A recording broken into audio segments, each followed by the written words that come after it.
Hello, hello. This is episode 3 of Inside Events. And I'm Megan Powers with Powers of Marketing. And we provide strategic communication and marketing services for primarily the meetings and events industry.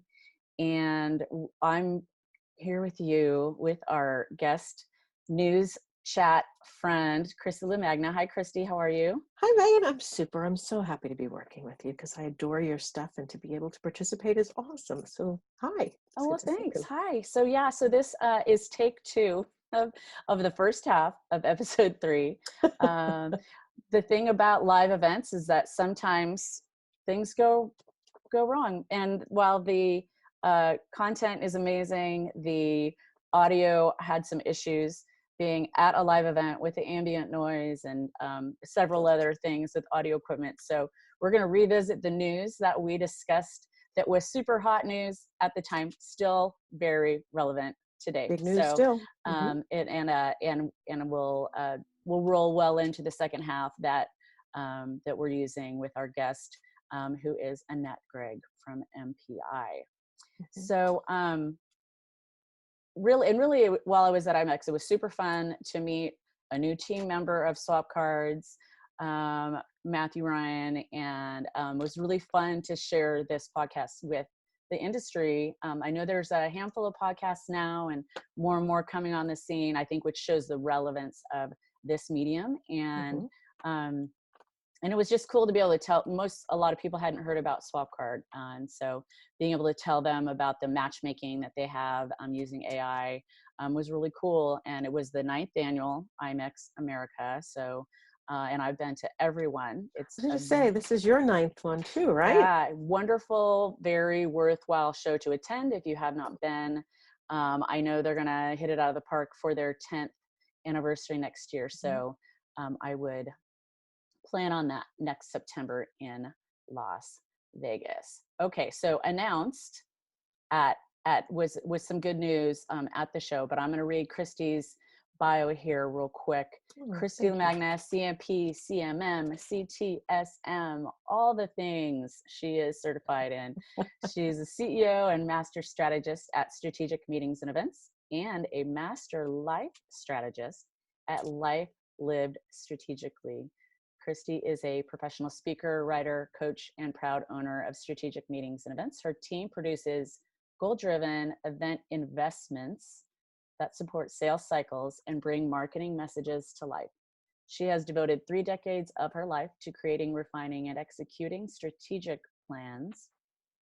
And after millions of miles flown, event dollars implemented, and audiences engaged, she realized that what she does for events applies to life. So as a life strategist, best title ever, she shares the principles in her best-selling book, The Strategic Planning Guide for Event Professionals. Go out and get that now. And adapted it to help people and organizations achieve success beyond their expectations. I mean, I love reading that, even the second time. It's because it's just so I think what you're doing is amazing, and I'm so happy that you can be on the show with us.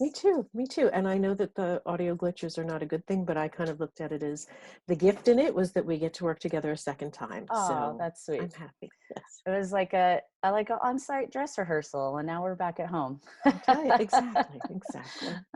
Awesome. Okay, so the first big piece of news was that announced on that Tuesday, I think, of IMEX, is that Skift has acquired Event Manager Blog. Now, for me, Skift is newish to me. Like in the last year or so, I really started to see their articles in meetings and events, and actually kind of thought, where have they been? And so it turns out they're the travel news experts, primarily is what they've been known for, right? And so this is a relatively new foray for them, but you are familiar with them. Tell us about what you do with Skift. Well, what's interesting is Carolyn Cremens is actually an alumni from SUNY Oneonta, which is where I graduated from. So I love that she and I have that personal connection. And I've been fortunate enough to have had reporters from Skift reach out and get my take on different things that are happening in the industry and contribute to Skift. And I'm always really impressed by the questions that they ask and the articles that they're doing, because it doesn't feel like the same things that we see in all the other traditional industry publications, and the firepower and the cachet that Skift has. And to your point, for the meetings industry, it's a bit of a new publication, but in the travel industry, I mean, they are known and they're very well respected, and they have a lot of power behind them. So for them to lend that amount of attention and put their focus and their spotlight on events, I think speaks volumes for the event industry, and is truly going to help us get more news. And they are not beholden necessarily to the same people that the event industry publications are, which means there may be a little more light shed on some things. That's a fair point. I hadn't thought about that. Well, and obviously they have seen great value in what Event Manager Blog has been doing for the last 12 years. Julius, isn't that great? Yeah, he started it in, at home in 2007 in Italy, and made when his blogging way. was still, people were trying to figure out what a blog Right. was, right?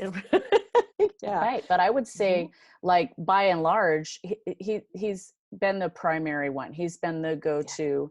And to create a partnership like this, I'm super excited for Julius Solaris, who's the editor-in-chief.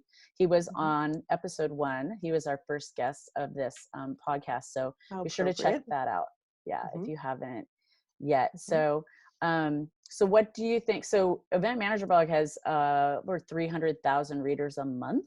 And I don't know what Skift's numbers are. Do you have any idea? Any insight into that? I don't know what Skift's numbers are. And I certainly don't know what percentage of planners are crossing over and becoming part of their audience yet, but I'm excited to see to see that transition.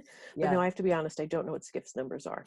Yeah. So what I'm seeing, I'm getting email from Event Manager Blog still. So it does appear they're keeping it as its own entity. But I'm sure they're going to start including on their site, including the articles and all that kind of good stuff. So what like kind of impact do you think? What's that? I think it's just a rich parent. You still get to be you, but now you have access to my bank account and I'll take care of you. Right. Sounds like a great deal. Yeah. So, and Skift just had they had a live event. Yes. And Tahira Endine attended. Did you see her article in MeetingsNet that came out? I did. So, yeah, it's exciting because it's a different audience. So, it'll be neat to see how, if there ends up being crossover, and how this partnership works. And I'm super, as I walked away from our recording at IMEX, I saw Julius and I said, were your ears burning? I congratulated him, and, told him that we were talking about him, and how excited I was for him. So it's pretty neat. I think it's just gonna add even more value and credibility to what it is that we do, right? And I think too, you had started to ask, what do I think is going to come from this? Yeah. I think that as planners, and this is part of our challenge, because we are so focused on putting out fires and working on our sector of the universe, that we are so incredibly important to its success, in terms of, if you're running the sales meeting, you are the difference between success and failure of this meeting going well. And the definition of well varies. Right. But I think that Skift now, bringing in articles about the tourism industry as a whole and the travel industry as a whole, and so that we can see ourselves as a part of a much bigger ecosystem, instead of just, we are planners and we only focus on planner issues, which, if you look at industry publications, it's planner issues. But we have to look at, how do we fit into the overall global tourism and hospitality and travel industry? And I think Skift is going to allow us, those of us who are paying attention, to widen our view of the world without having to look for it that hard. Right. Because you don't necessarily want to stop what you're doing and go find a new publication. But if Skift now adds to what we're already reading, I think it will allow us to see where we fit in, and empower us a little bit more, and be a lot more informed about what we do on a global scale, instead of just for our individual projects or organizations. That's a great point. Great point. Yeah, for sure. I had at one point in my career, I had, at the time it was the National Business Travel Association. It is now the Global Business Travel Association. They made the name change, I think, at the second conference that I did with them. And so that's an interesting point, because that kind of makes me think, like, I see, potential synergy there. If you're playing buzzword bingo at home, you just got the center square. But sometimes there's just not a better word, but yeah, so I love that. Interesting, really. So congratulations again to Julius and his team. Well-deserved, and I'm excited to see what comes next.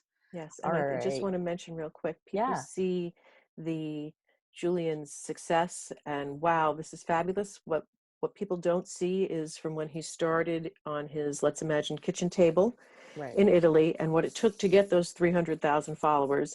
So we all showed up at the end to say, wow, how lucky he is. And anyone who's saying that needs to take a moment and say, you can have that story too, but you need to do the 12 years of hard work or whatever it takes, where you're not getting the recognition and you have 300,000 followers and you're still grinding, and then it all materializes. That Julian's story doesn't have to be any different from yours, but you need to acknowledge that he's not lucky. He worked really hard to get here. This was not luck.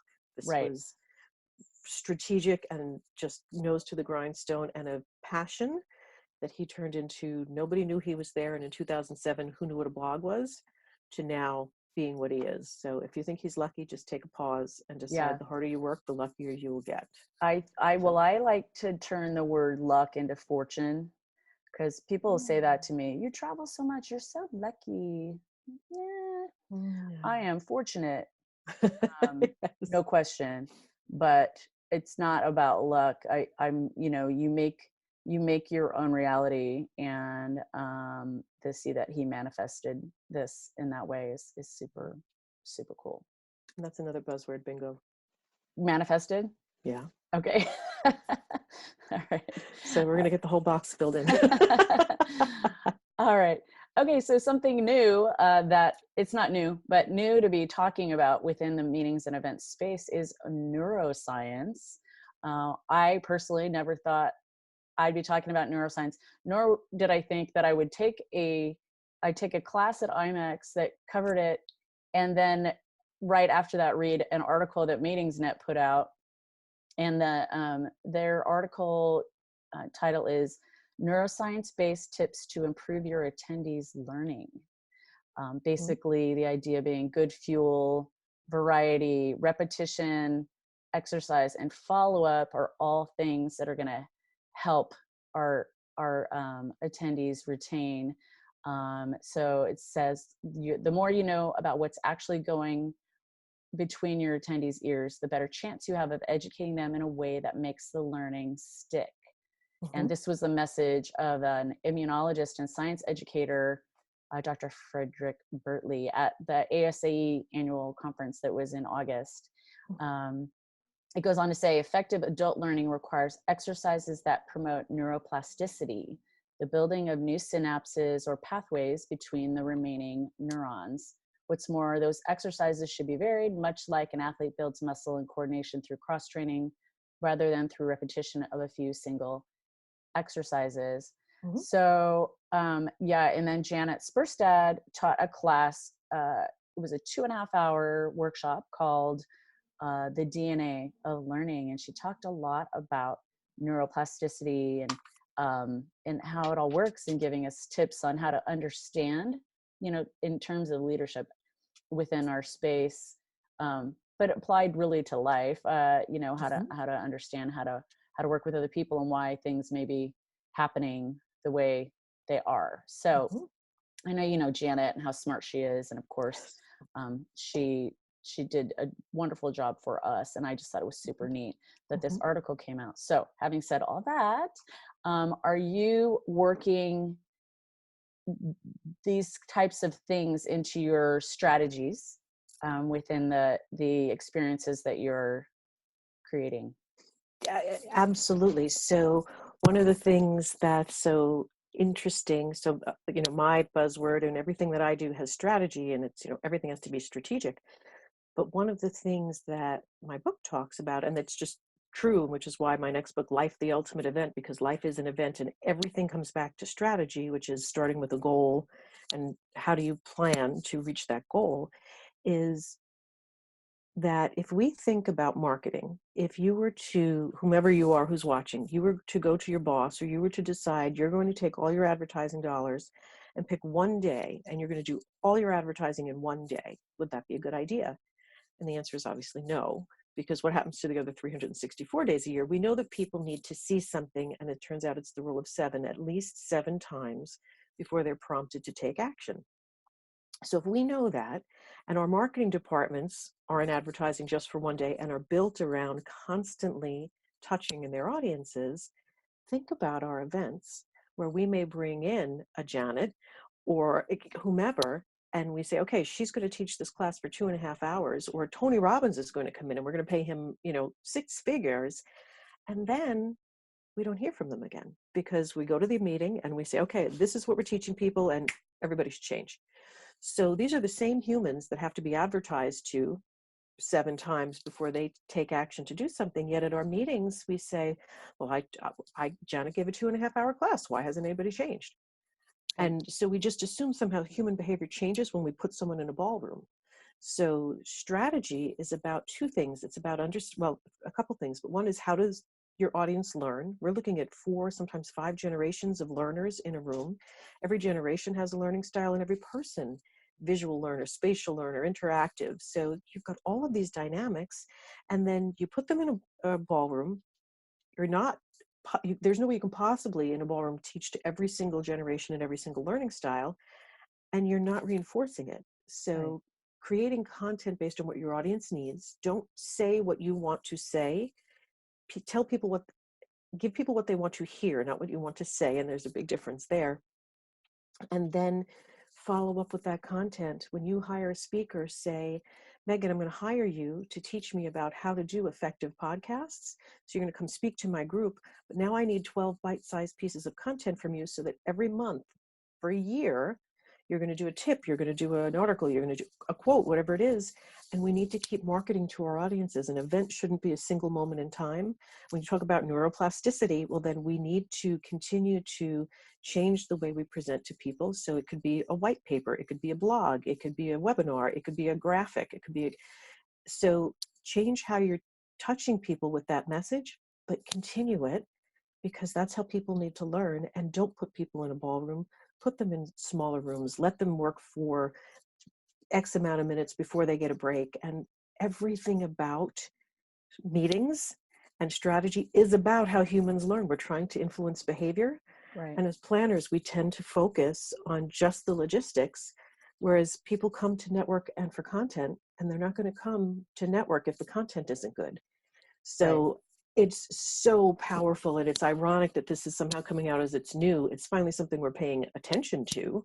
Right. But strategy is all about creating the right content and actually allowing your audience to absorb it and to change their behavior.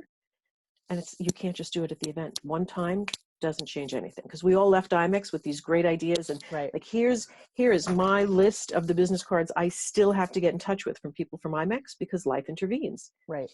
So, when you get back into the office and there's all this other work that you weren't doing, right? So getting caught up I've been using the term digging out. I've been trying to dig out for the last 2 weeks. Yeah. Right. No So question. like these folks, if I don't get in touch with them, they may not get in touch with me. I already know that I will reach out to every single person 7 times, because most of these folks are not going to say, oh my gosh, Christy, great to hear from you. Let's be best friends. So it's the rule of 7 in everything you do before you're going to really gain traction. Yeah. And it's nice to know that you can do these things and it will help extend the learning. I mean, I've been talking about this Janet session. I can't stop talking about it. Like I am, I'm VP communication for San Diego MPI, and we're planning our education conference, and we're still kind of working out who the keynotes are going to be, and asking people one at a time so that we don't ask multiple and then end up without enough slots, kind of a thing. And I was like, and I told them about the Janet thing, and everyone was looking at me like, Wow, that's so cool. Because I mean, Mhm, being able to use, I personally think what's lacked in our space has been true research, mhm, genuine research that's not sponsored by X credit card company or whatever, mhm, because I think everyone takes some of that. I mean, we find it valuable, but we take it a little bit with a grain of salt, I think, when it's sponsored.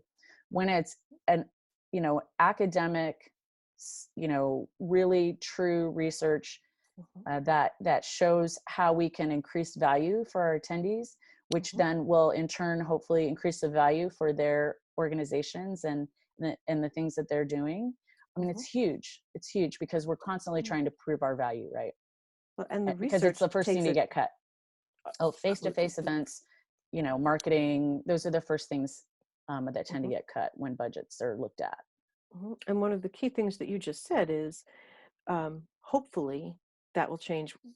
Unsponsored, straight up research, there is no hope. This is a fact. And this Yeah, is, I can prove this to you. There is no more hoping right. because this is irrefutable. This is actual research. So that makes all the difference in the world. And when people cut face-to-face events, what they miss, again, a logistical event can be cut. A strategic event is the most powerful sales and marketing tool a company has because I, as an event strategist, have the ability to bring your marketing messages to life, to shorten your sales cycles, and I will influence what your attendees feel, think, say, and do. I'm sorry, you want to cut what I do? Right. Because I'm the key to marketing and sales. And I'm sorry, you're going to cut my events? So once you can say, here's the irrefutable evidence, and here's what strategic events do, people will pour money into events, not take it out. And that's the last thing to get cut, because why would you throw away your superpower? And strategic events are any organization's sales and marketing superpower, and we don't realize it. We've got these fabulous, magic rings that we're wearing, and we just don't know how to activate them, and Right. strategy will activate it. Right, for sure. Speaking of magic and Mhm. tools, jewelry, this Where are company we going? Immersion, well, transition to, I just wanted to share too that at the end of that MeetingsNet article, somebody commented, there's a company called Immersion Neuro, and the description is objective, accurate, and actionable information for the experience economy, captures what audiences care about in real time using a wearable neurosensor and software platform. So to take it a step further, and it looks like a Fitbit, so you can actually learn what your attendees are benefiting from the most, like in the moment. Yeah, And I think there's that's real key. power in that. That's key because what happens is we brainstorm. We're smart people, and you put smart people in a room and they brainstorm. They come up with these fabulous ideas about, we'll do this and then we'll do this. And what you're doing is you're trying to predict what your audience will enjoy. And then you get to the event and all you see is the top of people's heads because they're looking at their phones. And your reaction is, I did all this work and you're ungrateful. My reaction is, I flew all the way here and this is garbage. The speakers are saying, I spent all this time on my slides and nobody's paying attention. And the planner says, everybody's angry and I'm exhausted. And it starts though with, we sit in a room when we brainstorm, when all we have to do is say to our audience, what is it that you need from this event? If it's an internal event or an external event, what is most important to you? And then you create the content around what their needs are. And if I give you what you want, you will give me what I want. You create these shows that are relevant, that have interesting guests, that are pithy, that are timely. And what you want is to be able to spread information and to be able to get your message out. Well, if you continue to give people relevant content, they will give you their attention, and it's a transaction. But if you decide that today you're going to talk about, the definition of RevPAR, which albeit important, nobody cares, then that's the reaction you get. So if you just take the time, and these wearable devices are key to that, but ask people what they want to learn. What is it Right. that we can do at this meeting that will help you increase your sales or buy our product more? And then give it to them. We can stop brainstorming because the answers are right there. There's no reason for us to brainstorm. You have a group that wants you to give them what they need, and they'll tell you, just ask. Right. Oh, it's funny you So, say that, because one of the things we're doing with this conference is we have 3 sessions that we're crowdsourcing yep, what they want yep, to to talk yeah, about. So yeah. and it'll be pretty neat. It's the first time we've ever done it. We're not crowdsourcing on site, we're crowdsourcing in advance. So we're just a little bit more prepared, Okay. and to make sure we don't have duplication of efforts for like what other sessions are already being provided. So I'm pretty excited about that. Yeah, I've Cool. done that where we'll get to a group and I'll say, okay, so here are 8 topics that we can do I could do for you right now, show of hands or write it down, who wants to do, and we just go straight into that. And people are like, you could do that? I'm like, well, why, if I'm here to talk about contracts, and as it turns out, based on XYZ, we really need to understand more about GDPR, well, let's just talk about that. So I'm not here to read slides, I'm here to teach you. So yeah, it's very powerful, and the audience responds so genuinely when you act that people want to be heard and they want to be seen. So it's a simple solution and we make it so complicated. Stop brainstorming, just ask. Right, for sure. So good for you. That sounds like it's going to be a great conference. Yeah, I'm excited. I mean, I don't have anything to do with how it's being, I'm speaking at it, but I'm not in charge of any of the experience of it. So the team's doing a great job. Okay, so it's funny. So we had exciting news was announced on Smart Monday. It was Annette Gregg's first day with MPI as a staffer. What I came to learn is that it was actually officially announced in August, which I don't know. Most people I talked to hadn't heard it. So most of us missed that news brief. Yeah, I totally. I was like, I Googled to see like, oh, what link to the press release should I put out? And it was like August 19th or something. So, okay. But her first day was that Monday. And so it was really exciting to speak with her while we were there. And so Annette Gregg, for those of you who don't know, is industry icon is kind of a tough word, but she's a legend, and she has really been involved in educating for more than 2 decades, and planning experiences and working in the industry in all sorts of different ways for different types of, DMOs and corporations and nonprofits. And so she is now the senior vice president of experience, which is a new position, and I won't spoil it because she talks a lot about what that all is when we speak with her in the second half. But I'm really excited for MPI. I'm excited for the industry because she doesn't just bring a educators or a experienced designer perspective. She brings both. And you, I introduced the two of you as we did the show together, and I know you reached out to her before. I figured that you knew her already, so I was excited that the two of you got to connect. It was, and we've been in touch since. And when you were reading her bio, and just when you're near Annette, you don't even have to know who she is. She just gives off this energy of, I need to meet this person, and I don't know why I want to meet this person, but she just has this energy, this supercharged energy, but that it's also very calming. So she's drawing you to her with her energy, but she's also relaxing you as you get closer to her. And as you read her bio, the word that still I remember most, and if I could say one word that captures the essence of who she is, it was she cares about authenticity. And to your point, she doesn't care if it's not for profit, if it's a DMO, independent, new to the industry, retiring from the industry. Who she is and how she wants to help you is who you are, where you are, in the most authentic way possible. And she just radiates that she is a vessel through which good things are going to happen. And regardless of what her title is, it feels like she looks at her purpose as, I am here to help and for the industry to grow. And you can call me whatever you want, but this is what I bring. Right. And I haven't been this excited about a new hire in the industry in a very long time. And the fact that it's a woman thrills me, because most of our hotels are run by, 80% of our industry is females. Both our major organizations are run by men. Most of our hotels are run by men. At least we've got another woman in a higher up position, which is wonderful. And it's the leadership to population of the industry ratio is so backwards. So I'm thrilled that she's here, and I'm just thrilled also that she's being recognized for being not just good at what she is, but she's a woman in power, and that's great.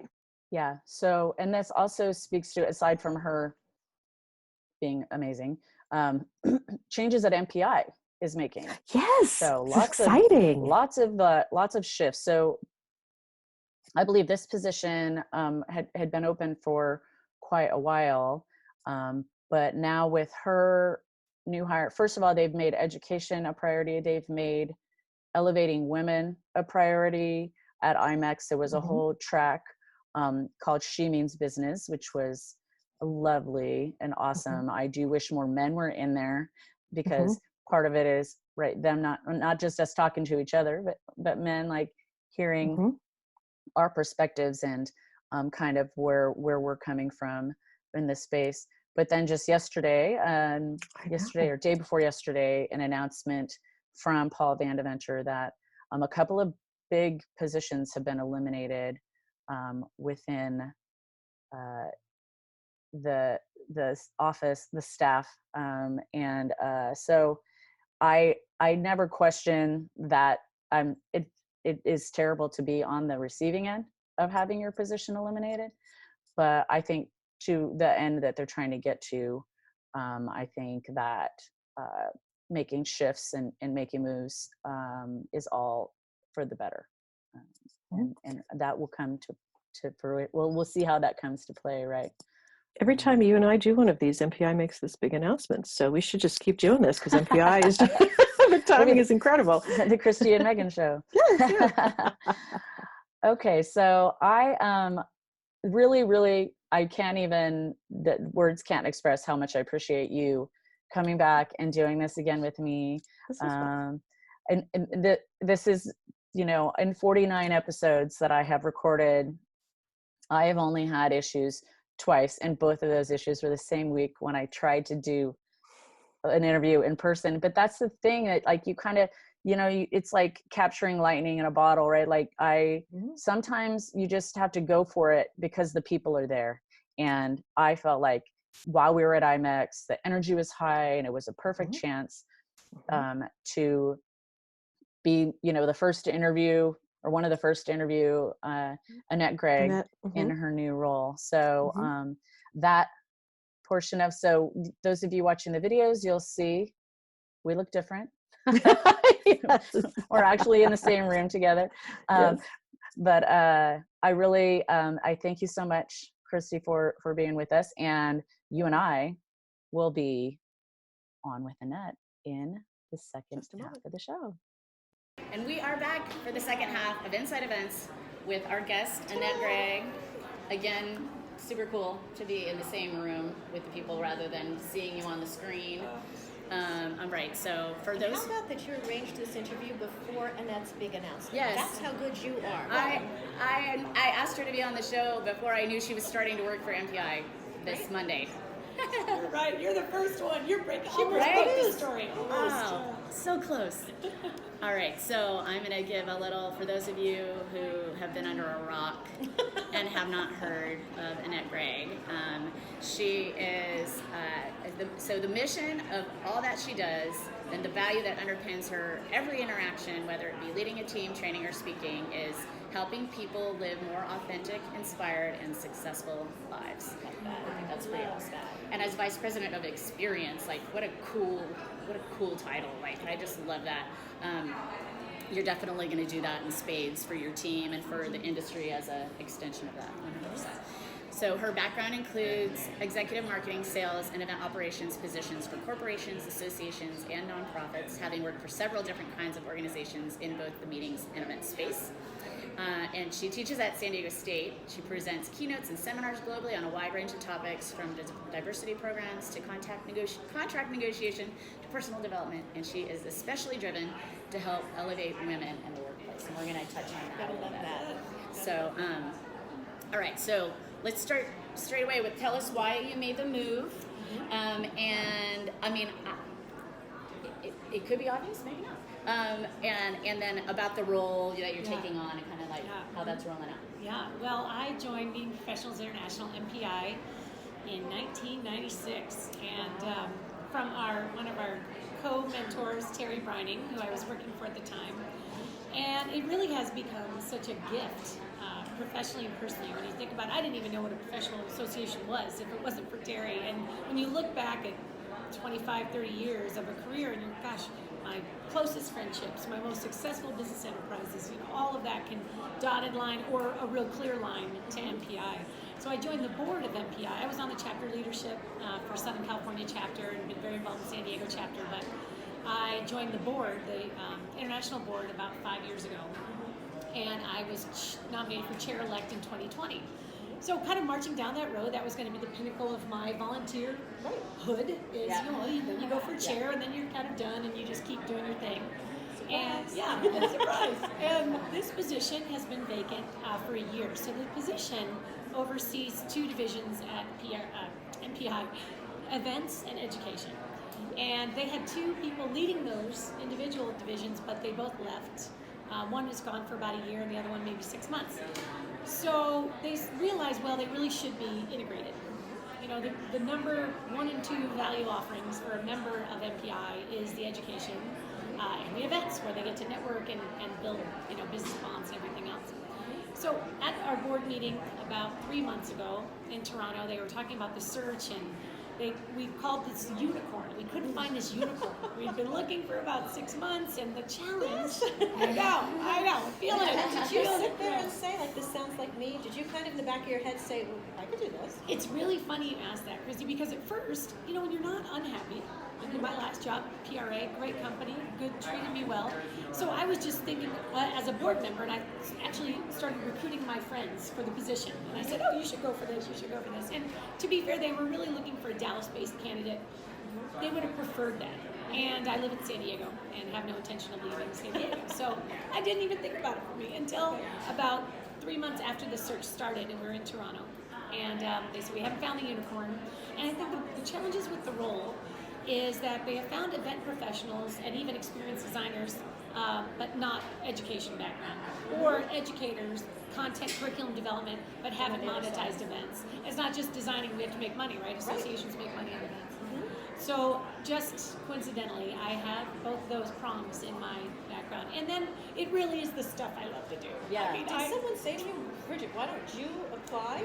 Or Well, they kind of did. We joked a little bit about it. And I'm like, okay, but again, I was chair-elect, and most people feel like, well, that's awesome. So just keep doing that thing. So we were really hoping someone would bubble up out there that just made everything clear.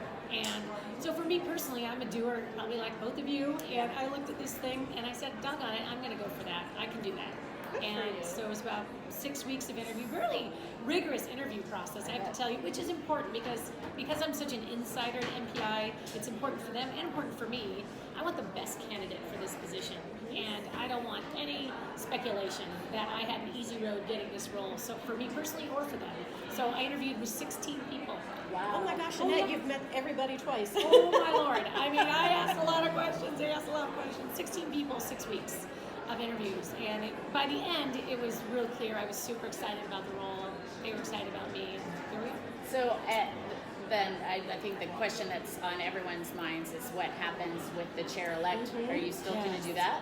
No. So with an association, you have a volunteer board that essentially holds the association leadership accountable. Right. So this is a governing board, and so you can't have a staffer on the volunteer board. You can't be your own boss. Here you go. Yeah. So I officially stepped down from the board and my chair position last Friday, and started this position Monday.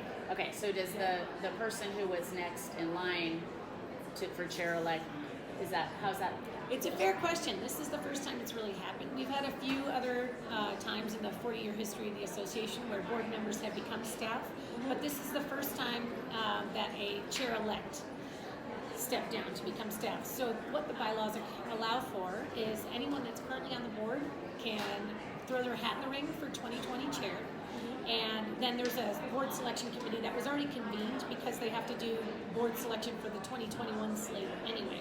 And so then people volunteered, or I don't know actually who threw their hat in the ring because I wasn't involved in that process. But the outcome is that Steve O'Malley, who's the president of Merits, he is the current chair, for 2019, and he will continue on as chair for 2020. So okay. he'll serve So a that's 2-year nice. term. Oh, okay. So that was board vote based on whoever raised their hand. Steve raised his hand to do it again.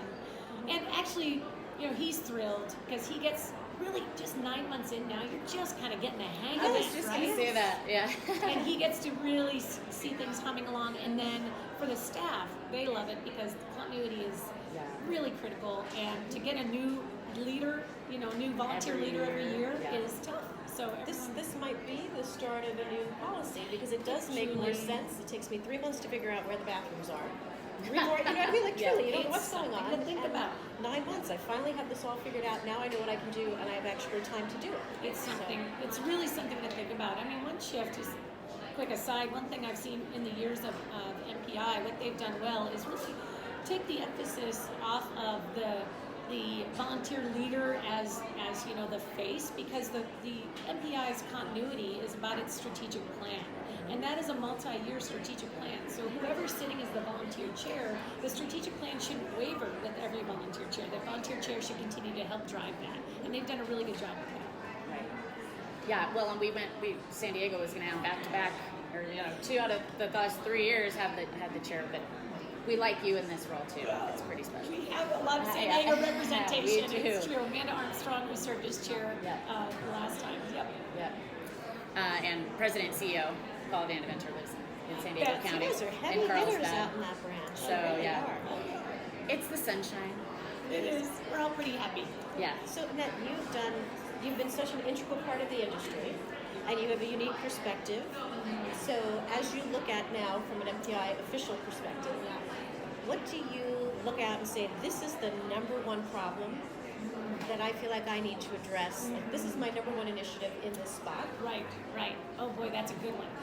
Well, and there's 2 ways to go about it. There's either in the seat that I'm sitting in, which is the head of events and education for the association, or for our industry, right? So I love what you stand for, and really just the strategy. And I know Julia speaks about this too, really turning from event planners to event strategists, because we do have a powerful story to tell with live events.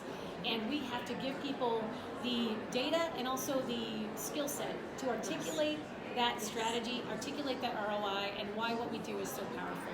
And it starts with our folks wanting to sit inside the general session instead of manage registration outside the general session, right? If you don't know what your CEO is talking about inside the general session that you're running, then that's a problem. Really leaning into what makes your organization tick and how the work you do in live events, either for a corporation or an agency or an independent, how it serves the business purposes, then we're missing out, right? Am I preaching to the choir? Yes, we got me cry. So then we'll take it to MPI, and how can MPI also equip its members to tell that same story? And part of it is running a better live event. So let's not squander the opportunity. When we do have the opportunity to get all these people live together, we better ace it, right? We better have the best experiential neuroscience networking opportunities and experience that we can produce, because we are the cooks cooking for cooks, right? We're the chefs cooking for cooks. So that's part of it. And then the second part is really connecting the dots as a business case for live engagement. So part of we have great education at MPI, and part of that is continuing to build that out and connecting the dots, target marketing, right? Segmenting databases, which you know well, and really setting, we can feel like we've watered down our message because we have so much content. So making sure that our delivery of the content is clear why and to the right who. Well, think about it. Event NB, when they put out less content, they got more interaction because it's not diluted, and what I'm getting is really concentrated and very important to me. Yep, there you go. Yeah. There you go, right? And there's no shortage of information out there. Gosh, there's wonderful free information. We do free and paid, of course, as an association. Right. So you just have to own your space, right? I mean, you know, you're not going to be the end all. But make sure that what you are putting out there is rock solid home run stuff. Yeah, and professionals have choices, right? So Absolutely. you have to stay at cutting edge and you have to innovate, or you'll lose people to the other.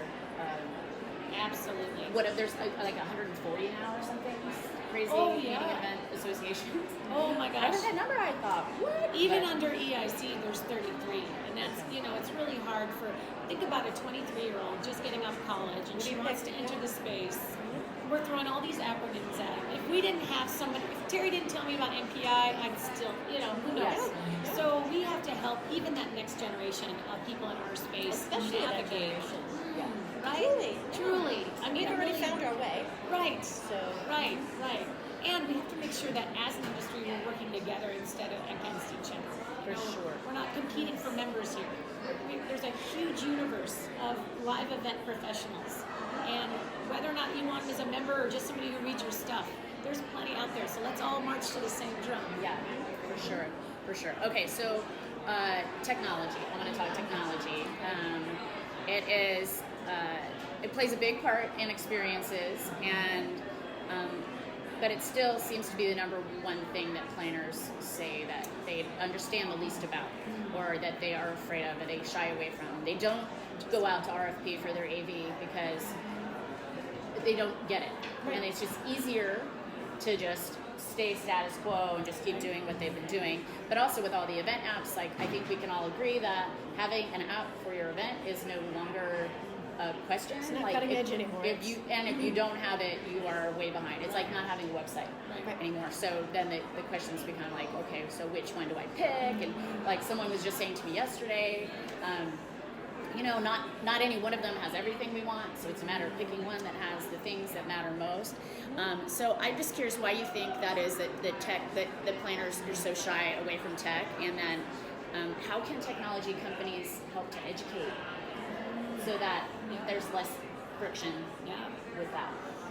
Well, I have an opinion. This is not founded in any data, but I think it does start. I am additionally surprised when I teach my class at San Diego State and how many people are afraid of budgets and numbers in our space. They are, yeah. And I think there is a bias. It could be a woman thing, and that's why I'm kind of curious about diving into this, where women are afraid of technology and afraid of numbers because we're conditioned from an early age to feel like those are kind of boy things.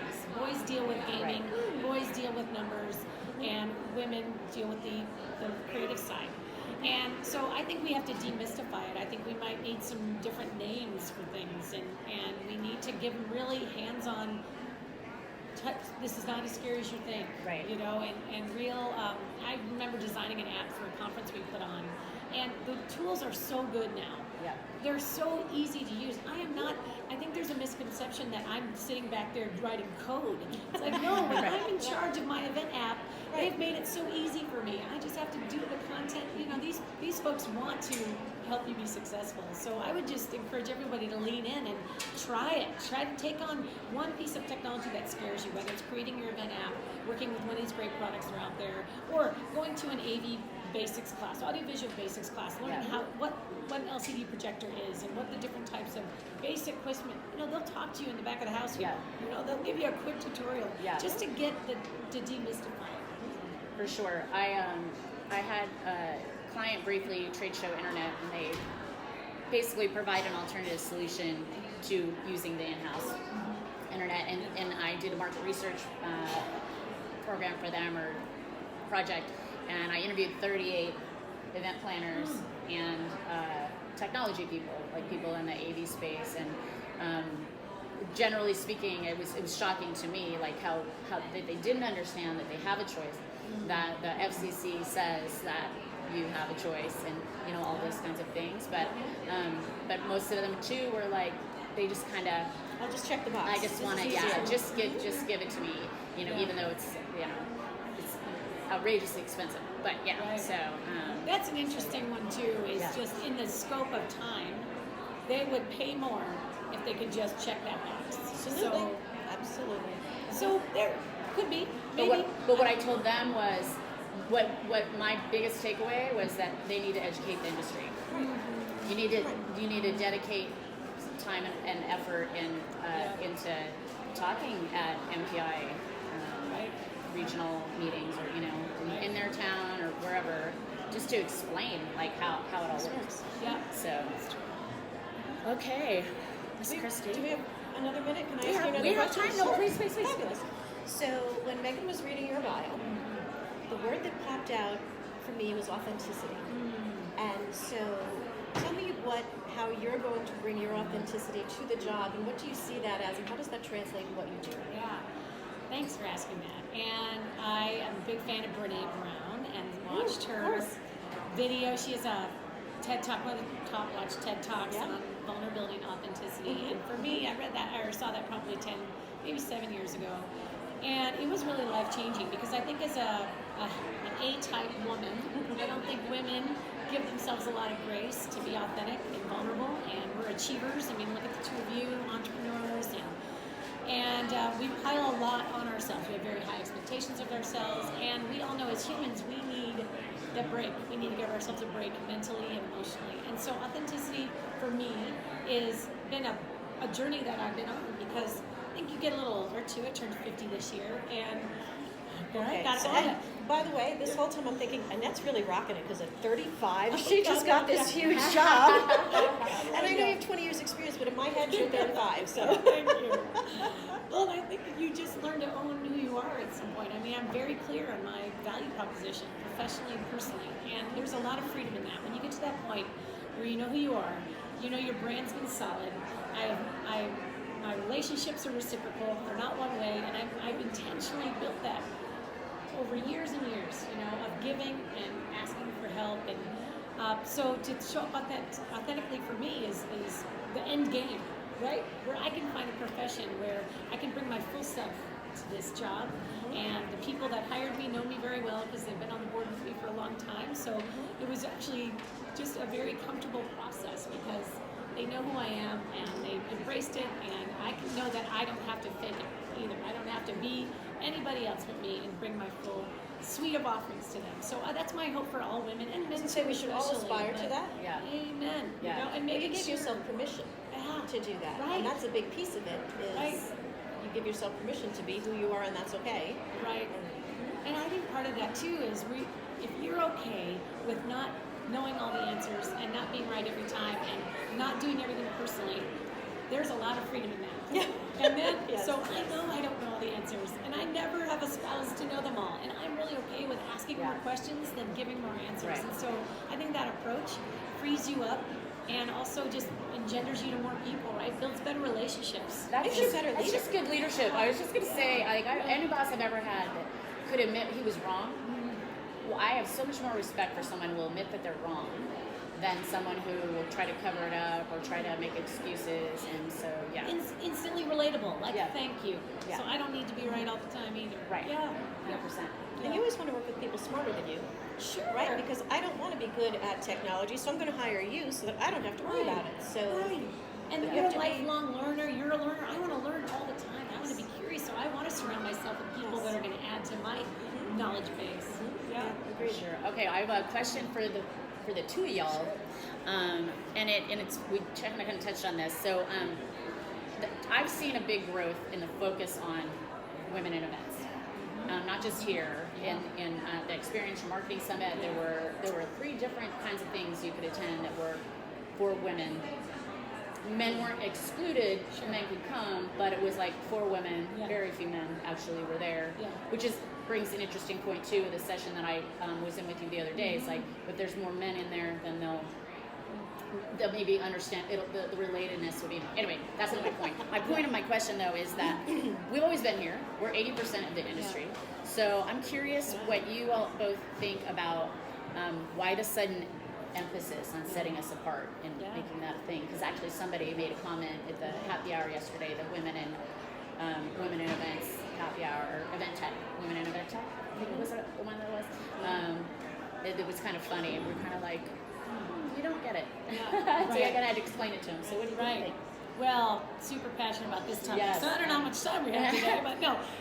So 2 things come to mind for me. When I was between jobs, and I thought I might go full-time consultant, and part of my space that I was really interested in was unconscious bias and diversity programs, and really why women were held back in corporate America. And so I did a year-long consulting gig with a Fortune 100 company to start their women's initiative, because it was a tech company that could not keep women in, it couldn't retain or recruit women programmers in tech.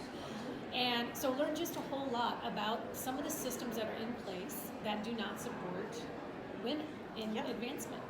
And they're very real things that are, sometimes they're totally unintentional, but until we identify and raise awareness about these things, they will not change. And the second thing for me personally that made me so passionate about why this is necessary is that I did work in a financial firm that was very male dominated, and I hadn't experienced it until that company, which was 10 jobs in my career, how much unconscious bias there is against women. There could have been overt bias there too, no doubt. But I had always worked for women, great women, leaders, all this stuff, so it wasn't there until there that I would look around a co-ed meeting of 12, 15 people and watch women's voices get snubbed out, women's opinions get stolen, women not speaking up at all, frankly, because they just were too used to their ideas getting stolen. And I thought, this is how it starts, this is how it happens, and the fabric relates to every other decision that's made in that company.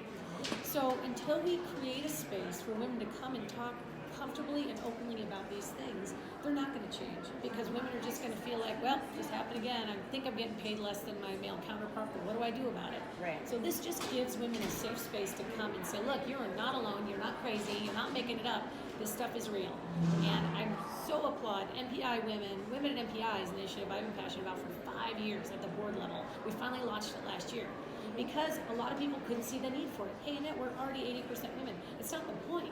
The point is we're 80% women, but in the hospitality industry, we're woefully underrepresented above the director level. I was going to say, we're 80% women, but It's the males reverse, it's are the inverse ones of who that. have the CEO 80% of positions the leadership. with yeah. industry associations, with the hotels. So it's 80% of us are staffing it, but the men have the jobs and the titles, which is but we have, going back to authentic and giving ourselves permission, we either haven't given ourselves permission or we have accepted it as status quo. Right. And somebody's told me something the other day that, and I never thought about this, and you're talking about unintentional bias, or that Siri, Alexa, all female voices, so that when someone barks an order, it's a female that immediately comes back up with the response, and who is at your beck and call, and you ask for anything, and a female voice comes back and says, how may I help you? What can I do for you? I will stop everything I'm doing, because all I'm here to do is serve you. And it's only female voices. Oh, that is And then fascinating. that light will never go off in my head now, because it's like, oh my that's gosh. fascinating. Isn't that great? My Siri is an Australian man. Good, you changed Okay, that. changed it. Yeah, Okay. that's great. Well, you remember the keynoter in She Means Business we saw on Monday? Were you in that one? No. Okay, you probably across the hall. Anyway, we had IMEX launch She Means Business, which is wonderful, and the first speaker is the head of high net worth for UBS in all of Europe. Real heavy hitter, PhD, all this stuff. Her talk was just about how a 10% pay gap equates to a 38% wealth gap over time. So we already know we're behind 15 to 20% pay, and how much difference that could. And so then she delved deeper, and she's written children's books about this, because she feels that part of this situation starts when we're children, and we're perpetuating this bias, like the little boy gets paid to mow the lawn, but the little girl just has to do the dishes, because that's the girl's. Or the girl's allowance is not even close to the boy's allowance. So she talked about the importance of pocket money and girls fighting for what they deserve even at age 10, because your values toward money are formed at age 10. Wow. Fascinating stuff. So this stuff is deeply layered stuff, but we have to start somewhere, right? We've got to just start eating one bite at a time and solving this.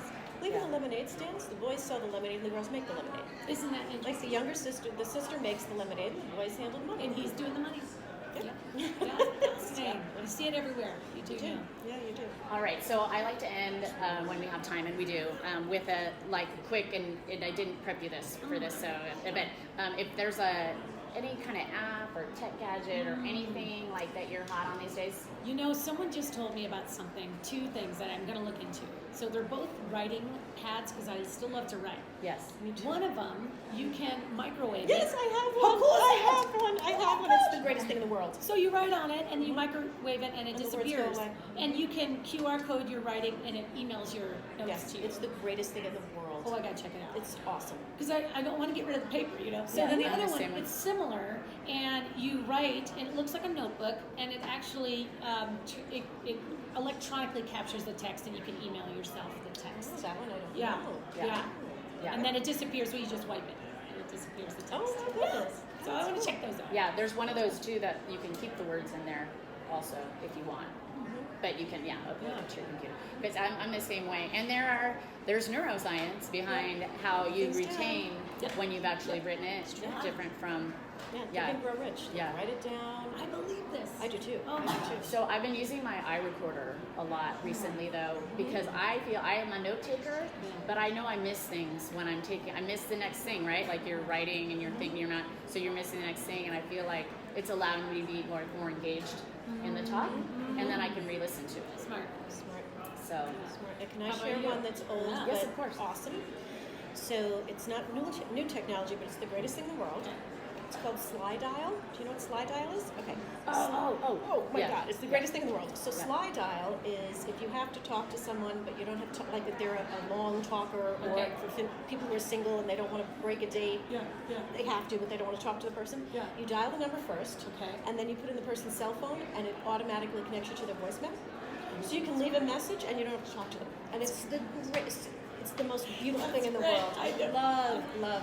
I Oh, do I'm need so that. sorry I missed you. Yeah. Nothing new with me, just blah blah blah. Oh, that's great. And I'm going into a tunnel, so don't try to call me back. that's hilarious. It's so funny because I always go like, "What? My phone didn't even ring. How did I get a voicemail?" They're probably Now you know. using something Well, no, like the that. rule is if Yeah. you tell someone about it, you're Yeah. pretty much committed to never doing it to To them, So, yeah. Right. All right, If so you don't like your mother-in-law, it's yes, fabulous. that is classic. I love it. So I think that I neglected to say my name at the top of the show. I'm Megan Powers with Powers of Marketing, and I am thrilled to be hosting this podcast for Swapcard, and it's because of guests like this, and I'm really, really excited that we got to do this. Thank you, Annette. Thank you so much. Thank you, Miss Christy, as well for joining me and chatting news. All right, so you can find us on Twitter at The Event Profs, and the links to the news articles and anything, all the important things will be in the show notes. So we will see you next time. But episode 4 coming up not too far behind this, and we will catch you next time.